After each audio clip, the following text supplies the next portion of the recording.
Dr. Reznikoff. Thanks for giving me this opportunity. Well, to present myself, I'm emeritus professor at the Department of Philosophy at the Paris West University, Paris West Nanterre. So philosophy, but I have taught for many years at the Department of Mathematics and at the University of Paris. And my specialty in mathematics was mathematical logic. So I had two topics. The first, which is written on the tentative program Matt has sent us, was a logical proof of the free will theorem. And the second was about determinism. But since we heard the presentation of Franz Jensen, which was more on determinism, actually, than on the free will that appeared with the free will theorem of Conway and Cochin. So I'm going to speak first about determinism. Let's recall that the problem of determinism is as ancient probably as humanity, because you often hear people saying, well, it's written. Well, it's written in the book of God, which predicts everything. And some people say, no, God knows not everything, and so on. So the question is very ancient. And of course, it is important to look from the point of view of physics. Now, we have to make the distinction between the determinism we know, which follows some physical laws, and a determinism that maybe exists, but that we don't know. For instance, when people say there is a book where everything is written, let's say by God, this book is unknown. So you can always say that there is such a book, but it is unknown. And indeed, it is possible to show that an unknown determinism is quite possible without referring to God. Why? And it was mentioned in the paper by Conway and Cochin. If you take a person and a movie, a film of the life of the person, and when at the end of the life, the person died, and you have the film. And with this film, if you knew the film beforehand, before the death of the person, looking at the film, you could predict all his actions. But the point is that the film, you can have it only when the person is no more living, or it's always after. So it's also unknowable during the life of the person. So an unknowable determinism seems quite possible. And that was, for instance, the hope of Einstein with the question of hidden variables. He hoped that with some more knowledge, quantum physics would be deterministic. And then so many problems appeared that, he left this opinion. So the question is it possible that there will be a theory, we don't know, that would explain everything? And then the answer is very simple. If this theory remains unknown, it's perfectly possible. But if the theory is known, then it's not possible. Actually, the ordinary notion of determinism is that we know the laws, we have a theory, and with this theory, if we have the initial conditions, if we know what we need, then we can predict at every moment of the future at some moment. Yeah, but this is actually not possible. Let us remind of Laplace, and certainly you know his daemon. And Laplace says, if the daemon would know all the information at a given time, t0, let's say, he knows everything at time t0, then following the laws of mechanics, I'm not speaking of quantum mechanics, following the laws of mechanics, he could predict all the future of the universe. But the answer is no, this is not correct. The demon can predict everything except the state of his, let's say, or her own memory.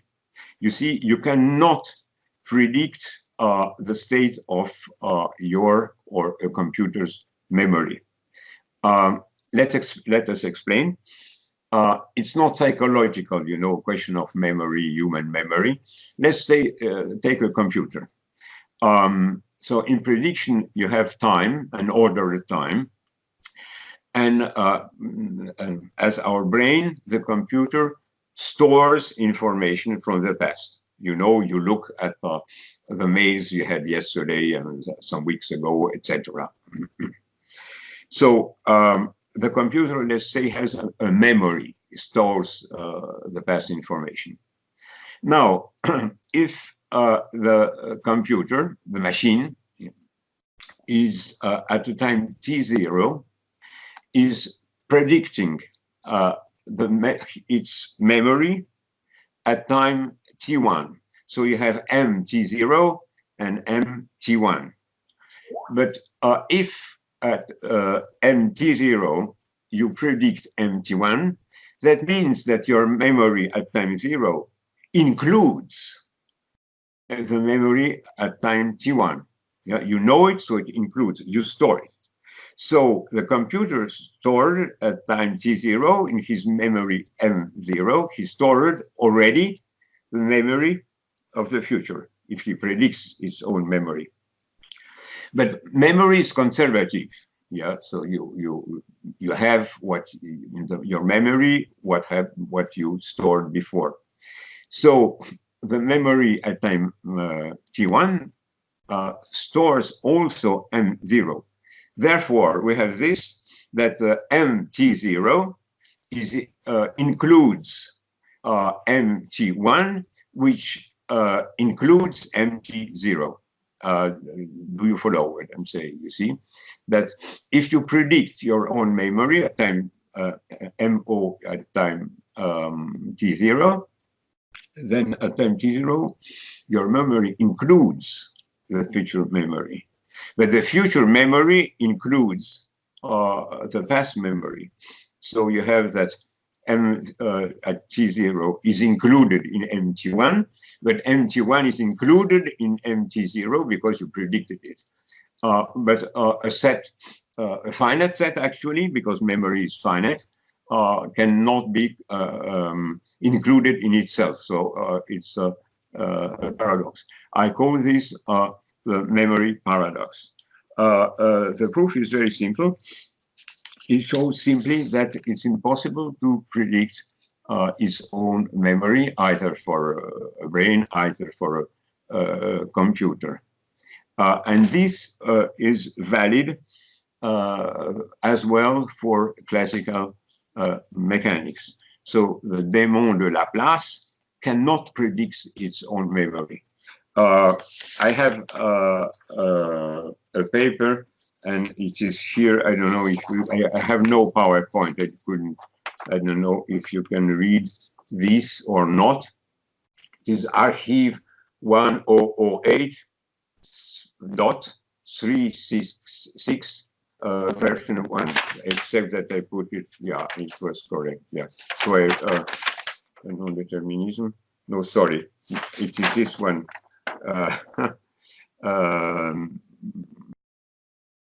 Archive 1203 2945 version 3 by email through Matt.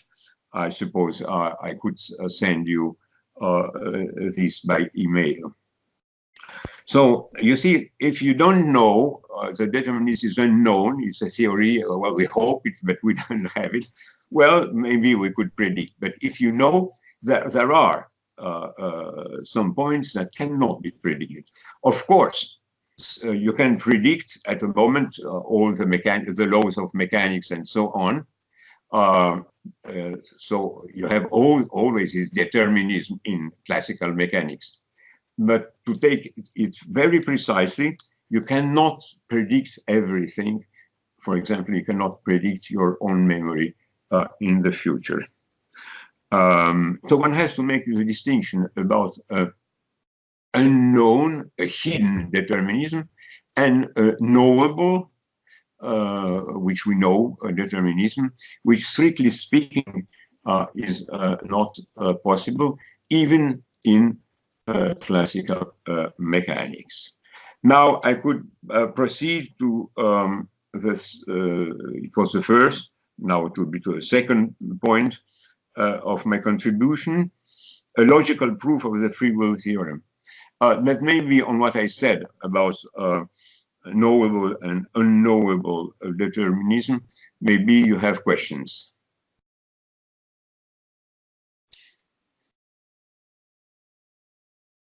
Yes, please go ahead.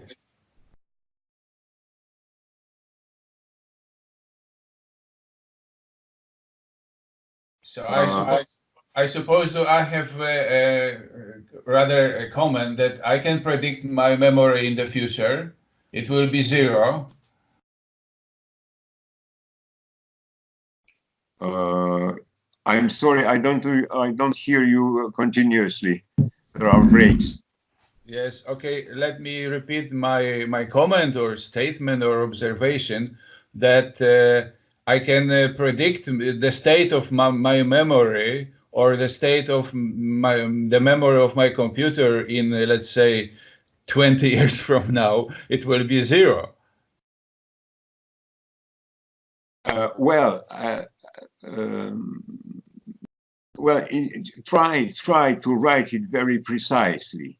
You see, not just in words as we have known. In my paper, you have a formal logical proof. So if you are very careful, it's not at all so simple. You see, because if you can predict that your memory will know this memory, but now you say at time 0 it would be, but you see, you can predict I will close the computer, let's say. So you close the memory of the computer. Now, the question is whether the computer, you see, could predict, or your own memory, not the memory of the computer, your own memory in the future. You cannot. This is a purely mathematical. You see, I will mail you the paper in archive. It's not possible. It's not possible just because your memory, let's say now, and you predict what will be later. So your memory now has to include this memory of the future. You see, you know the memory, so you have it included. Yeah. So at now, say time 0, you have this future memory in your memory. Yeah. But when the time t1 appears, yeah, it happened. But the memory in the future includes the memory of the past. So you have a finite set, which is included in another set, which is included in the first. And this is a contradiction.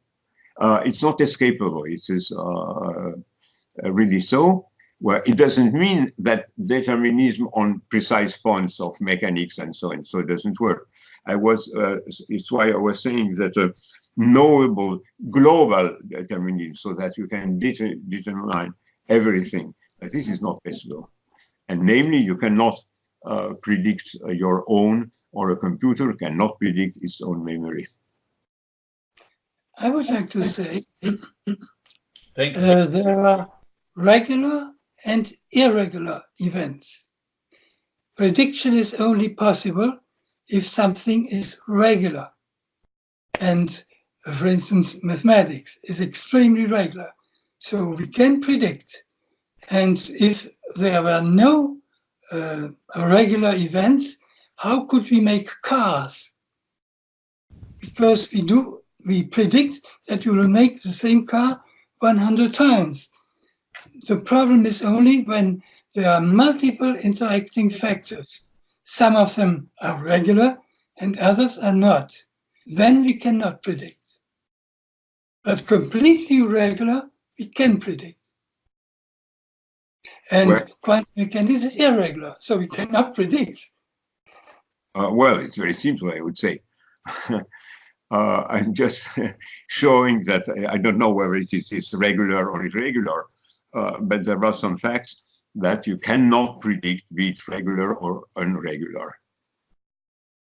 Just because I said a finite set cannot contain itself strictly. If it's regular. It's not a question of regular or not regular, it's the same. I don't know whether memory is regular or not, it doesn't matter. It cannot be in the memory. The memory says it was very regular in the past, so I imagine it will also be regular in the future. That's all the memory does. The memory sees the past and then imagines what will be the future. Well, a memory for me is very simple. It's memory of a computer. It's a finite set, yeah, with a sentence, yeah. And it's a finite set. If you predict the future must be included in this finite set, yeah. But the memory of the future includes the first one, and so I repeat myself. I'm sorry, but it doesn't depend on regular or non-regular. But the future is nothing sure. It's always interpretation. Since it was like that in the past, it might be like that in the future. The future is not it's not there. It's imagined. Yes, but Franz, the question is in physics that the future you say is knowable and not knowable. The point is that if you have a deterministic theory, then you know the future, I would say. It's not that maybe we know, we don't know. The point is in determinism in physics. It's that you can, by the laws of physics, you can predict it. That's the point. We can never say that we know the future. We can never say that. Oh, yeah, besides mathematics. You predict and you believe in your prediction. You predict, but it's not with certainty. And then you can show that some prediction which in principle could be are not possible. So a global total determinism following the laws of nature is not possible. Can I comment on this? Because I am making practically the same argument as you do. That is, every agent cannot know. I would not say is memory or memory, but is state, is an exact macroscopic state, because he has a brain where the information is stored, and each cell of the brain is a complex system that would require a much more complex memory to store all this. So nobody can know himself, and I think this Antonio, but just think of a computer. A computer has memory. Okay, that's it. I'm not looking for complicated questions, philosophical now. Yeah, you look. Let's say the memory of a computer. That's all. And a computer, a formal system, you see, with the computer tries to predict its own memory. No anthropological consideration. That would mean. I agree with you. That would mean that the computer always predicts with precision the future. No, that's not possible. No, it doesn't require that. It evaluates. It cannot predict with certainty. Never. And therefore we have some problems with the computer sometimes. No, but Franz, you're speaking in generality. Well, the computer cannot, but we try to make precise, some what is not possible, what is, of course you say, a computer can break, as it happened for a few minutes ago, it is here. But we're trying to show precise, what is precisely cannot be predicted, you say, and not that possibly or impossibly, that's it. Now I suggest to speak now of the second, which is also the first in the program, logical proof of the free will theorem.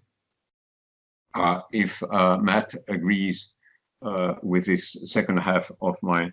Yes, sure. Thank you very much. Yes, go ahead, please. So, a logical proof of the free will theorem. This is also on Archive. I don't know if you can see. If you don't see, you just say it is Archive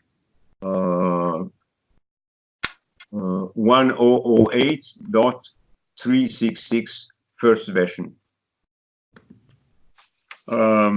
Here it's free will theorem by Conway and Cochin.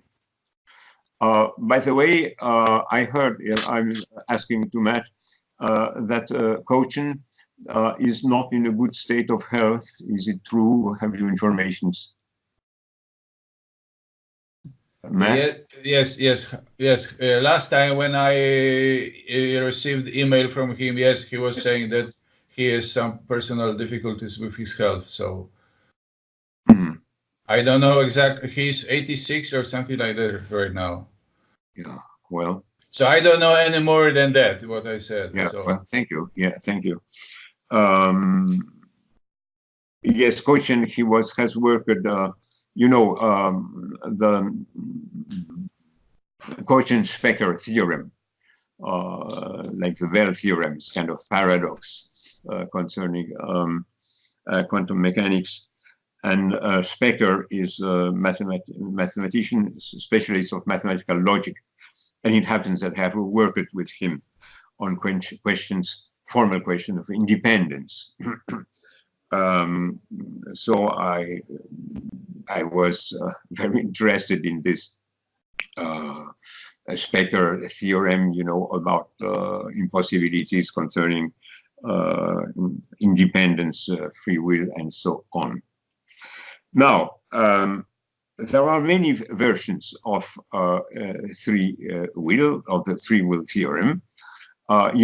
Even by Conway and Cochin themselves, and recently by Cochin alone, various exposition of this idea. And many questions and many people wrote refuting and discussing the different versions of this free will. Actually, different versions which differed in the different presuppositions that you use, presuppositions taken from quantum mechanics.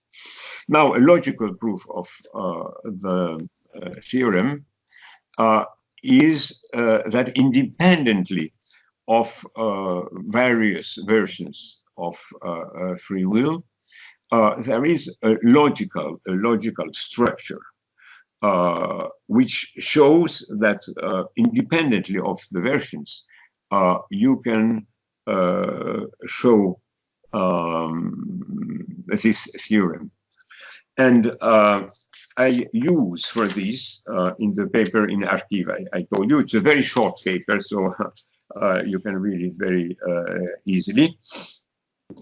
I use only two axioms. The first axiom corresponds to the spin axiom, which we know certainly from quantum physics. And it says that a measurement of spin operators of a quantum particle, which is in three orthogonal directions, give always the same values, 101, in different order. So this is the first, the spin axiom.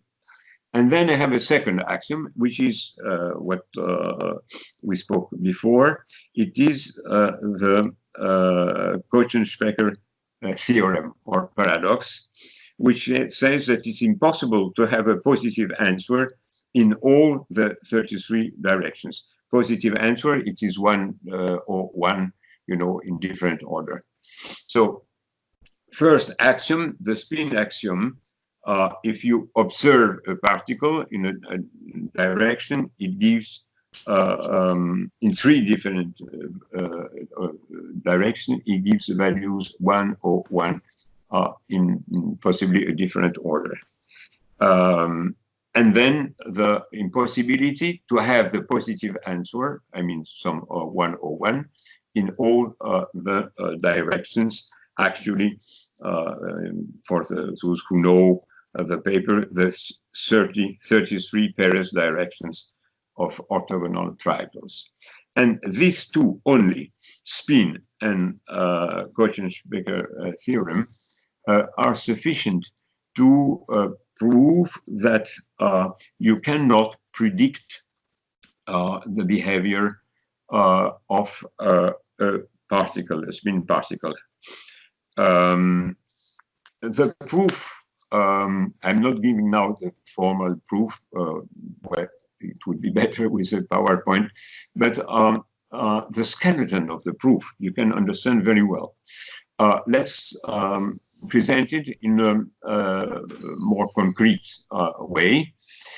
Suppose you observe a light which can be green or red, very simple. But you know, axiom 2, that if you observe the light, it is green. It is, if you observe in the directions, you have 1, 0, 1 in different orders. So when you observe the light, it is green. Now, the Cauchy-Specker theorem says that this light cannot be always green. There are some times when it's not green. Then, if you have these two axioms, you can prove that it's impossible to show deterministically that to predict the behavior of the particle. Why? Because if you can predict how will be the particle, so you can predict either that it will be green or it will be red. Since it is not always green, there are times where it is red, and therefore, since you can predict a time when the light will be red. So you know at some time it will be red. But then if you know it's all determined by a theory, then you, at that time in the future, you can observe the particle. But as you know that as soon as you observe, it will be green. So you have the contradiction, you see.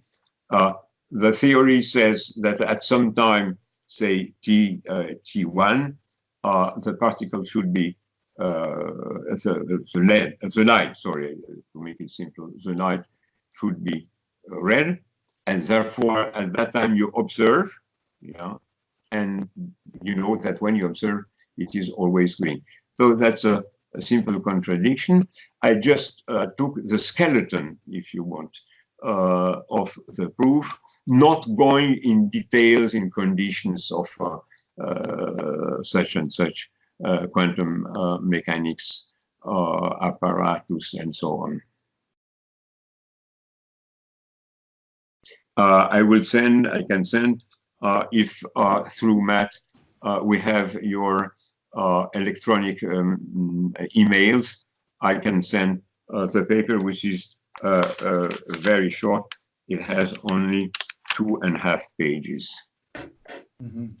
Thank you. I will try to distribute this paper between the participants. And I guess, did you finish your presentation? Yes? Essentially, yes. Essentially, yes. Okay, so any comments and questions to Dr. Reznikoff?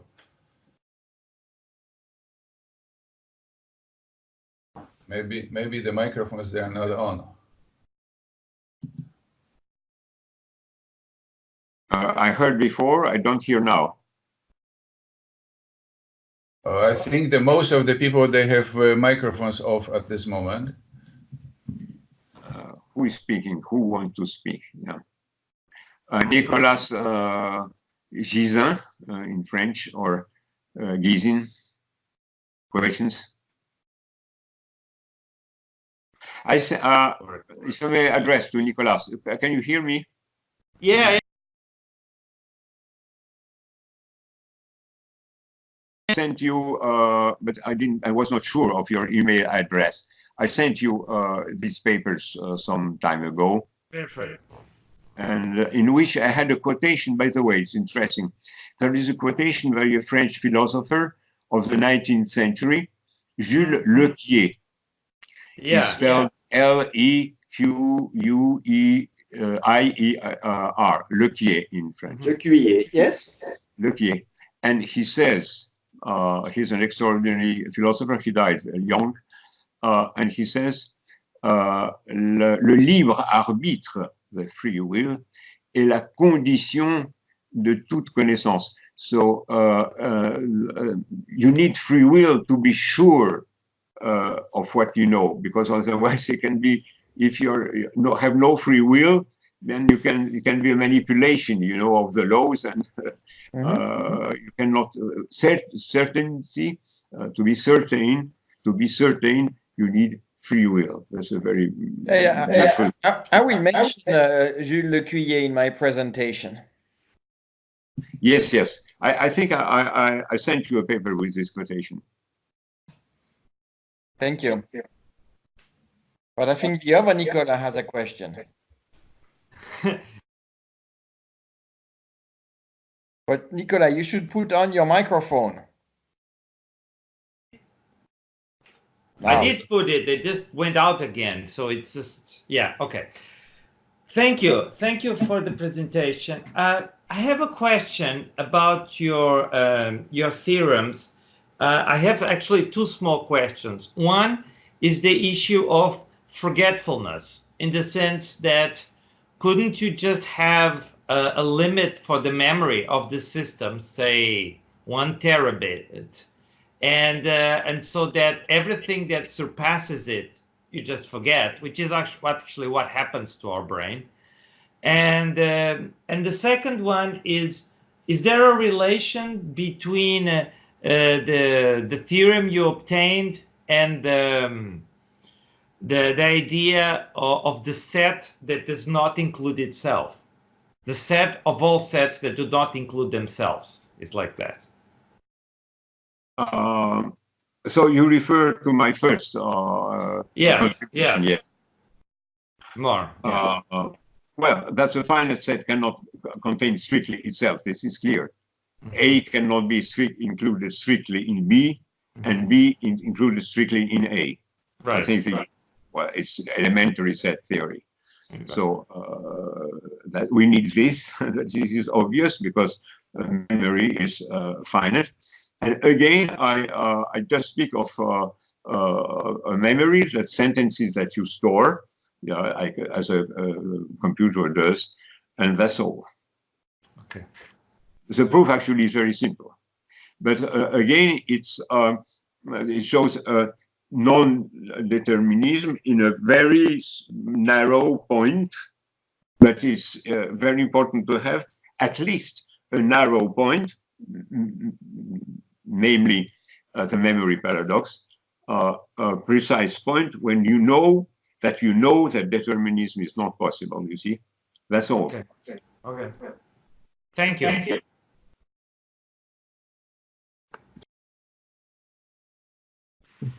I have a comment. Can we say that your resolution of the Laplace paradox can be stated somehow like this: that the demon is part of the universe, and that's what solves the paradox. Because if the demon was a floating head separated from the rest of the universe, then Laplace paradox. Yeah, you're right. That's it. You see, the question is whether determinism is known or unknown. And if the demon is a part of the universe, well, he's not known, and you see, of course, well, like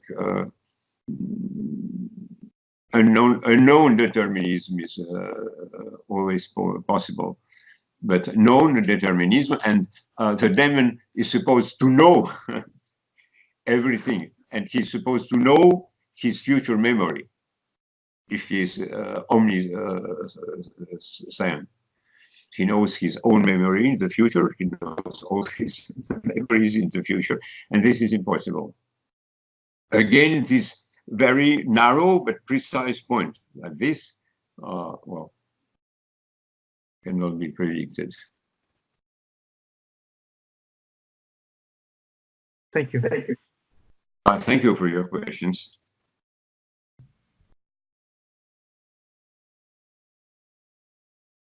Now, Nicolas Gizin, we'll be very happy to hear you.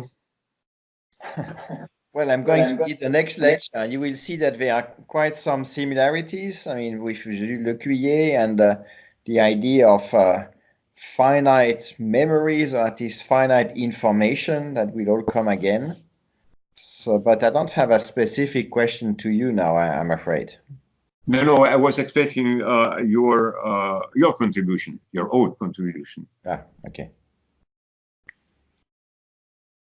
Well, Mats, you have to tell us how to... Yeah, I'm sorry. I was just enjoying your discussion. Okay, Dr. Reznikoff, thank you very much. And